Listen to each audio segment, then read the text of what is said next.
Welcome friends to our channel Janta Shikshan Prasarak Mandal Chandanapuri, and today we are going to learn a nice poem from 9th textbook unit 2.4. Please listen, written by an unknown author. म्हणजे या कवितेचे जे कवी आहेत ते unknown आहेत, म्हणजे त्यांचं ठराविक काही स्पेसिफिक नाव या ठिकाणी दिलेलं नाही. थ्रू दिस पोएम वन adolescent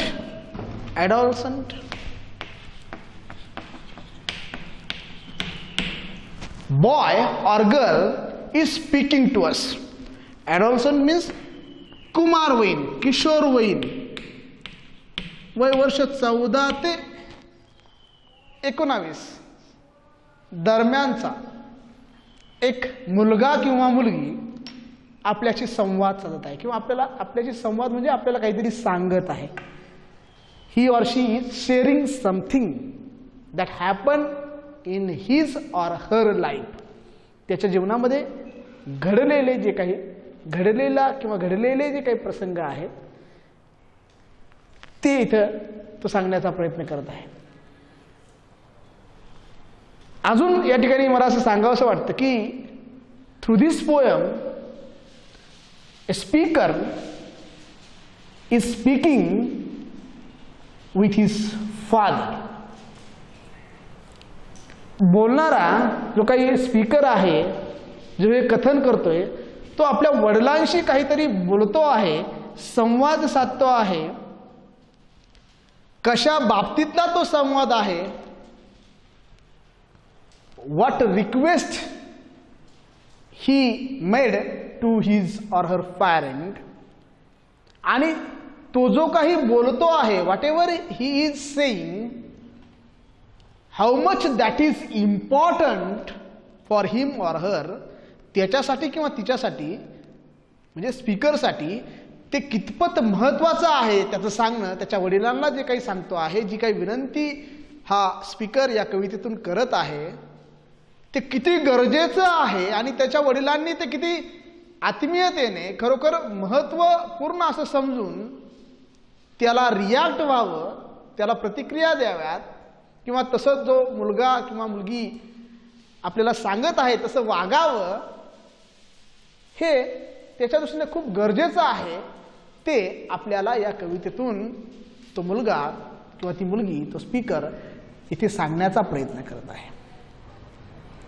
म्हणजे is it clear to you that the speaker is adolescent? He or she is requesting to her or his father. He is saying she is saying very important thing to his father, and his genuine wish is that her father or his father must listen, and not only listen but behave according to his or her wish. त्याच्या इच्छेप्रमाणे, त्याच्या म्हणण्याप्रमाणे, त्याच्या विनंतीप्रमाणे, त्या स्पीकरच्या विनंतीप्रमाणे त्याच्या वडिलांनी वागावं. तो नाही वागावं, पण निदान त्याचं जे काही म्हणणं आहे, त्याची जी विनंती आहे ती ऐकावी तरी, अशी एक माफक किमान इच्छा या कवितेच्या स्पीकरची आहे. पाहूया कायच बोलतोय तो आपल्या वडिलांशी किंवा ती आपल्या वडिलांशी. When I ask you to listen to me and you start giving me advice, you have not done what I ask. जेव्हा जेव्हा मी असं म्हणालो, तो स्पीकर म्हणतोय, कवी म्हणतोय की जेव्हा जेव्हा मी असं म्हणालो, आय आस्क, मी विचारणा केली तुमच्याकडे, वडिलांना म्हणतोय, जेव्हा जेव्हा मी विचारणा केली तुमच्याकडे किंवा मी तुम्हाला म्हणालो टू लिसन मी, माझं ऐकून घ्या, मला काहीतरी बोलायचं आहे तुमच्याशी, माझं ऐका, अशी इच्छा जेव्हा मी तुमच्या पुढे व्यक्त केली, मी तुम्हाला ज्यावेळेस म्हणालो, मी असं म्हणतो तोच तुम्ही लगेच काय करता, यू स्टार्ट गिविंग. यू म्हणजे हे प्रोनाउन कोणासाठी वापरलाय, या सेकंड लाईनमध्ये जे यू हे प्रोनाऊन आलेलं आहे, हे प्रोनाऊन कोणासाठी आहे तर स्पीकरच्या म्हणजे कवीच्या वडिलांशी. जो काही मुलगा ॲडोलसंट मुलगा आपल्याशी बोलतो आहे त्याच्या वडिलांच्या साठीचं ते प्रोनाऊन आहे. म्हणून या ठिकाणी काय अर्थ घ्यायचा की यू म्हणजे तुम्ही लगेच काय करतायत मला सल्ले द्यायला सुरुवात करतायत. You start giving me advice. आणि म्हणतात मला याही उपर मला सांगतात की you have not done what I ask. आणि तुम्ही मला जे अपेक्षित आहे ते मात्र करत नाही, तसं मात्र तुम्ही वागत नाही. You have not done what I ask. मी जे काही सांगतो आहे ते मात्र तुम्ही ऐकत नाहीत. दुसरा स्टांजा पाहूया. कवी म्हणतोय when I ask you to listen to me and you begin to tell me why I shouldn't feel that way, you are trampling on my feelings. दुसऱ्या कडव्यामध्ये स्पीकर आपल्याशी बोलतोय, कवी आपल्याला म्हणतोय की when I ask you to listen me म्हणजे जेव्हा तो त्याच्या वडिलांना म्हणतो की माझा ऐका and you begin to tell me why, लगेच वडील बोलायला सुरुवात करतात की का मी ऐकावं तुझं, मी का ऐकलं पाहिजे तुझं. आय शुडंट फील दॅट वे. आणि हो तुझे हे काही बोलतोयस ना म्हणतोय ना ते मला तसं वाटत नाही. वडील बोलतायत. हां आय जे प्रोनाउन आहे this I pronoun is use for the father of the speaker. मग जेव्हा मी वडिलांना काही माझं ऐकण्याची अपेक्षा व्यक्त करतो त्यावेळेस लगेच वडील म्हणतात का ऐकायचं. आणि त्याही उपर ते म्हणतात आय शुडंट. जर कधी ऐकलं तर म्हणतात I shouldn't feel that way. मला ते तसं काही वाटत नाही बुवा. It is not good, it is not correct, it is not that. You are trampling on my feeling. आणि असं म्हणून तुम्ही माझ्या भावना ज्या आहेत त्या ट्रॅम्पलिंग करत आहात. ट्रॅम्पलिंग म्हणजे काय पायदळी तुडवणे, पायदळी तुडविणे, त्याचा अवमान करणे. थोडक्यात काय पायदळी तुडवणे म्हणजे पायाने तुडवणे का हो तसं होईल पण इथे काय अर्थ घ्यायचा त्याचा अवमान करणे, त्याचं महत्त्व न जाणणे, ते झिड करून टाकणे. पहा तिसरा जे कडवा आहे त्याही ठिकाणी सेम लाईनने the same initial line is the same of each 3 stanza. प्रत्येक फर्स्ट 3 स्टांजा पहिल्या 3 कडव्यांची जी काही ओपनिंग लाईन आहे इनिशियल लाईन आहे ती सारखी आहे आणि तिचा एकच अर्थ आहे काय जेव्हा जेव्हा जेव्हा कधी whenever speaker requests her father to listen him, जेव्हा जेव्हा स्पीकरने कवीने आपल्या वडिलांकडे एक इच्छा व्यक्त केली आहे किंवा म्हणणं मांडलं आहे. काय आहे ते म्हणणं की माझं ऐका, एवढंच म्हणणं आहे कवीचं. माझं ऐका असं जेव्हा जेव्हा तो आपल्या वडिलांशी बोललाय तेव्हा वडील कसे वागलेत काय वागलेत हे या 3 कडव्यातून कवीने आपल्याला सांगितलेलं आहे. मग तिसऱ्या कडव्यात काय झाले पहा तर when I ask you to listen me जेव्हा तुम्हाला म्हणालो माझं ऐका and you feel you have to do something to solve my problem. तुम्हाला असं वाटतं की बापरे मुलगा आपल्याशी बोलतोय याचा अर्थ काय समस्या आहे का त्याला. Definitely he is in problem in difficulty. You feel that. तुम्हाला तसं वाटतं आणि तुम्ही लगेच म्हणता की आता मला काहीतरी करायला हवं. You have to do something to solve my problem. लगेच माझ्या समस्या माझ्या अडचणी सोडवण्याकरता तुम्हाला काहीतरी करायला हवं असा तुम्ही विचार करता आणि त्या समस्या सोडवायला मला मदत करतात. म्हणजे मला ती समस्या सोडून स्वतःला देण्यापेक्षा तुम्ही स्वतःच ती समस्या निराकरणाकरता कार्यरत होता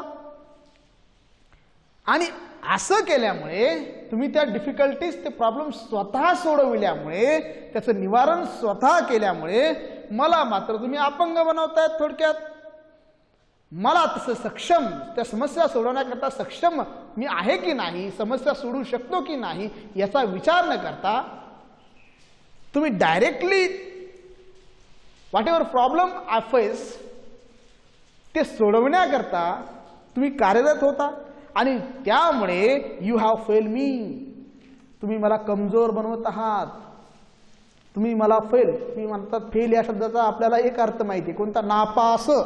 हो, नापास म्हणजे काय की तुम्ही तसं मला लायक करत नाही, ती ॲबिलिटी माझ्यामध्ये तुम्ही येऊ देत नाहीत आणि मला त्या एका अर्थाने तुम्ही अपयशी करताय. Strange as that may seem. आणि हे जे काही तुम्ही वागतायत ना हे खूप विलक्षण आहे, विचित्र आहे. स्ट्रेंज म्हणजे विचित्र, विलक्षण. आणि म्हणून पुढच्या एका वळीत कवी म्हणतोय, listen, all I ask is that you listen. ऐका, आणि मला फक्त एवढंच म्हणायचं आहे. ऑल आय आस्क इज, मला फक्त एवढंच म्हणायचं आहे की दॅट म्हणजे की यू लिसन, तुम्ही माझं ऐका, एवढंच मला म्हणायचं आहे. Don't talk or do, just hear me. बोलू नका किंवा माझ्यासाठी काही करूही नका, फक्त माझं ऐका, त्याच्यावर प्रतिक्रिया देखील देऊ नका वाटलंच तर. डोंट टॉक ऑर डू म्हणजे बोलूही नका आणि तसं काही करूही नका, फक्त माझी एकच अपेक्षा आहे आणि ती म्हणजे तुम्ही फक्त माझं ऐका, ऐकून घ्या. आणि जर तुम्ही काही सल्लाच, आणि if you think that you have to give some advices to me, जर मला काही सल्लेच द्यायचा तुम्हाला विचार असेल, रिप्लाय मला जर तुम्ही काही ॲडवाइसेस देणार असाल तर हे लक्षात घ्या, ॲडवाइस इज चीप. सल्ला ही अत्यंत स्वस्त अशी गोष्ट आहे. चीप, चीप म्हणजे स्वस्त. त्याच्या विरुद्धार्थी शब्द expensive, cheap, CHEAP, cheap. The opposite word for that expensive. सल्ला, advice is very cheap thing. 20 cents will get you both dear Abby and Billy Graham in the same newspaper. Here the poet refer one newspaper column. In that column some people arise their emotional problems. They wanted some solution from the experienced people,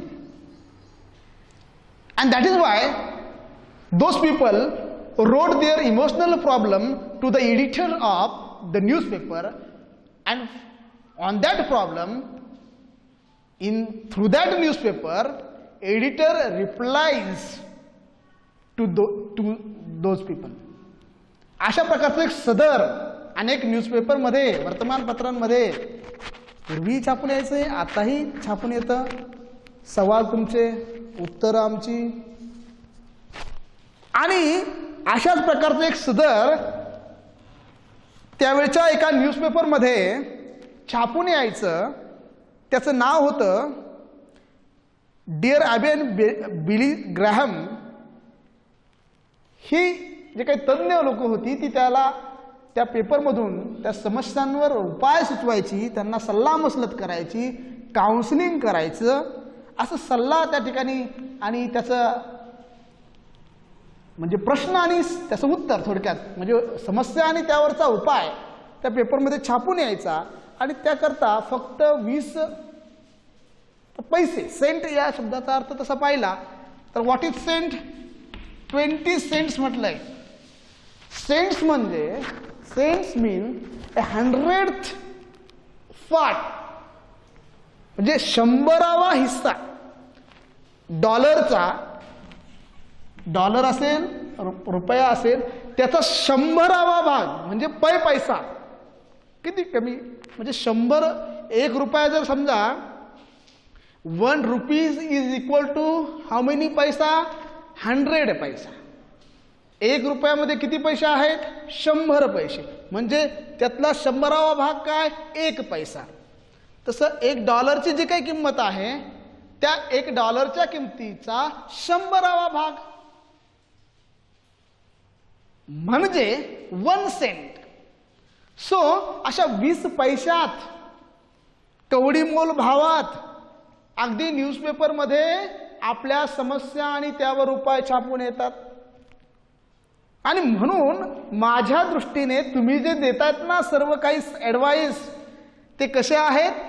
all these advice I think are very unimportant to me. These advices are very cheap to me, and I can do for myself. I am not helpless, maybe discouraged and flattering, but not helpless. कवी म्हणतोय की I can do for my self, मी माझं स्वतःचं करू शकतो. म्हणजे काय? I can do for my self म्हणजे जे काही समस्या माझ्या मार्गात उभ्या राहतील त्या मी सोडवू शकतो, त्याचं निवारण मी करू शकतो. तितका पात्र, तितकी क्षमता माझ्यामध्ये आहे. I can do for my self, मी माझं ते स्वीकारू शकतो किंवा ते जोपारून नेऊ शकतो किंवा त्याचं निवारणही करू शकतो. आय एम नॉट हेल्पलेस, मी काय हतबल नाही. हेल्पलेस म्हणजे काय? हतबल. हेल्पलेस मी किती हताश नाही, हतबल नाही, हेल्पलेस नाही. May be means may be, perhaps. May be शब्दाचा अर्थ आहे परहॅप्स म्हणजे कदाचित. कदाचित डिस्करेज होईल, समटाइम फ्लॅटरिंग म्हणजे मी अस्थिर होईल. फ्लॅटरचा अर्थ फडफड असा नाही घ्यायचा. तर काय? एखाद्या परिस्थितीत मी जरा हतबल होईल, म्हणजे हेलावून जाईल, थोडंसं माझं करेज डाऊन होईल, डिस्करेज होईल, थोडंसं भीती वाटेल. बट नॉट हेल्पलेस, पण मी कायमचा हतबल होणार नाही, हताश होणार नाही, हे लक्षात घ्या. आणि म्हणून मी सांगतोय I can do for my self, मी माझं पाहू शकतो, माझ्या त्या गोष्टी मी निवारू शकतो. आणि म्हणून तुम्ही मला काय सल्ले देत बसू नका. माझं मात्र ऐका, मला काय वाटतं ते ऐका, मला काय म्हणायचं ते समजून घ्या. Next stanza, see the next stanza. When you do something for me that I can and need to do for myself, you contribute to my fear and inadequacy. जेव्हा मी तुम्हाला काहीतरी सांगतो, when I say something to you and you directly do something to solve my problem, हे तुम्हाला जरी बरं वाटत असेल, हे तुम्हाला जरी प्रॉपर करेक्ट वाटत असेल, but indirectly what happen? Remember father, remember काय होतंय? तर you do something for me that I can need to do for my self. ते सगळं तुम्ही जे माझ्यासाठी करतात ते मी स्वतः माझ्यासाठी I can need to do for my self, माझ्या स्वतःसाठी मला करायची गरज आहे, हे लक्षात घ्या.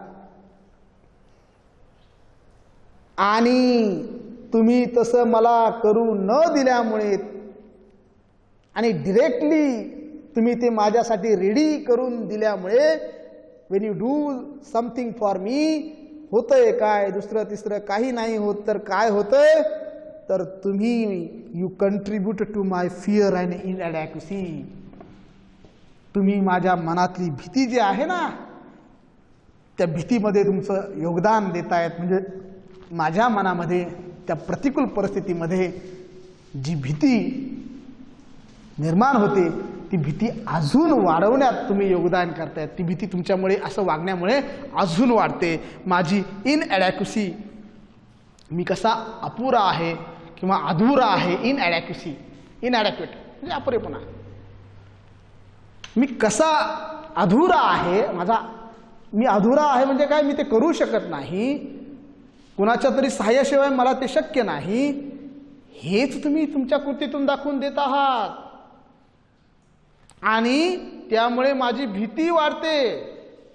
Friends, do you know how the fear of speaker will increase by the behavior of her father or his father?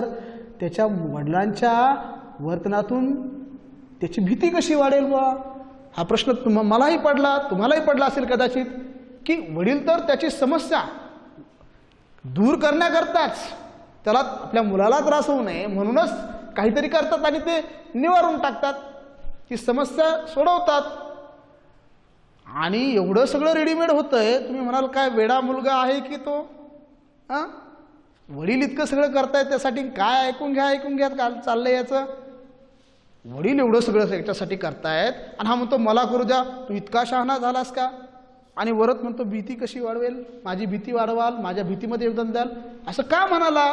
तर आज मी माझ्यावरची वेळ तुमच्या कृतीमुळे टळली, तुमच्यामुळे माझी वेळ टळली, परंतु उद्या तुम्ही आहेत नाहीत किंवा असताना नसताना जर असा प्रसंग माझ्या जीवनामध्ये तयार झाला तर मग how I will come out from that problem, from that situation, and in future while facing such a problem my fear will increase only because of तुमच्यामुळे. आणि आताही असा प्रसंग परत उद्भवला तर माझी भीती वाढेल, कारण मला त्याच्याशी सामना करायची, त्या परिस्थितीशी मुकाबला करायची तुम्ही कधी वेळच येऊ दिली नाही. जर मुकाबला केला नाही तर त्याच्याशी मी मिळता जुळता कसा घेईल, स्वतःला सिद्ध कसा करेल, how I prove my self that I can also manage, I can also overcome such a condition. असं होणारच नाही. and that is why मित्रांनो speaker is saying that by doing so her or his father contribute to his fear and inadequacy. But when you accept as a simple fact, कवी म्हणतो की ज्यावेळेस तुम्ही हा एक साधं तथ्य, फॅक्ट, सत्य तथ्य जर तुम्ही स्वीकारलं, that I feel what I feel, मला जे वाटतंय ते वाटते, कदाचित नो मॅटर हाऊ इरॅशनल, ते कितीही अतार्किक, irrational means irrational, look at the word, अतार्किक, विवेकशून्य, बोलणं आणि परिस्थिती याचा काही संबंध नाही, अशा प्रकारचं बाष्कळ बोलणं जरी असेल, पण वाटलंय ना हा विचार माझ्या मुलाने किंवा मुलीने केलाय ना, मग मला तो ऐकायचा, असं म्हणून तरी ऐका. Wien you accept as simple fact, आणि हा सिम्पल फॅक्ट एक हे साधं तथ्य जरी तुम्ही जाणलं ना की जाऊ द्या कितीही बाष्कळ असोत, पण त्याला वाटलं ते वाटलं, हे जरी तुम्ही स्वीकारलं, then I can stop trying to convince you and get about this business of understanding what's behind this irrational feeling. तर मीही I can stop trying convince म्हणजे काय, खात्री देणे. मीही तुम्हाला खात्री द्यायचं थांबवेल, की खात्री द्यायचं थांबवेल आणि get about this business. आणि हा मला जे काही वाटतं ना, बिझनेस म्हणजे व्यवसाय नाही, गेट अबाउट धिस बिझनेस म्हणजे काय, मला जे काही वाटतं, मी जे काही करतो ना, जे तुम्हाला सांगत होतो ते मी काय करून टाकील, सोडून देईन. Get about this business of understanding what's behind this irrational feeling. आणि त्याच्याही मागे जाऊन, माझ्या इरॅशनल थिंकिंगच्या मागेही, इरॅशनल फिलिंगच्या मागेही जाऊन काही तार्किक त्याच्यामध्ये आहे का, खरंच काही दडलंय का, हे कन्व्हिन्स करून देण्याचा माझा जो प्रयत्न असेल तोही मी काय करेल, थांबवून टाकेल. आणि व्हेन दॅट्स क्लिअर, आणि जेव्हा हे सगळं क्लिअर होईल, स्पष्ट होईल, द आन्सर्स आर ऑबियस. उत्तर मात्र सहज असेल, ऑबियस असेल, नकळत असेल की I don't need your advice. मला तुमच्या सल्ल्याची अजिबात गरज असणार नाही. जेव्हा तुम्ही माझं ऐकून घ्याल, मी जे बोलतोय ते बोलतोय, पण ऐकावं असं ज्यावेळेस तुम्हाला वाटेल आणि ऐकाल तुम्ही, त्यावेळेस तुम्हालाही खात्री पटेल की आता मलाही तुम्हाला खात्रीने सांगायची गरज नाही आणि माझ्या इरॅशनल थिंकिंगच्या मागे नक्कीच काहीतरी चांगलं असल्याची जाणीवही तुम्हाला होईल. आणि मग हे सगळं स्पष्ट होईल आणि तुम्हाला त्याचं उत्तरही मिळेल. And I don't need advice. आणि मला तुमच्या सल्ल्याची गरज पडणार नाही. Irrational feeling makes sense when we understand what's behind them. Any irrational feeling also makes sense. त्यातूनही काही सुदबुद वाली बात निकल सकती है. And we understand what behind them.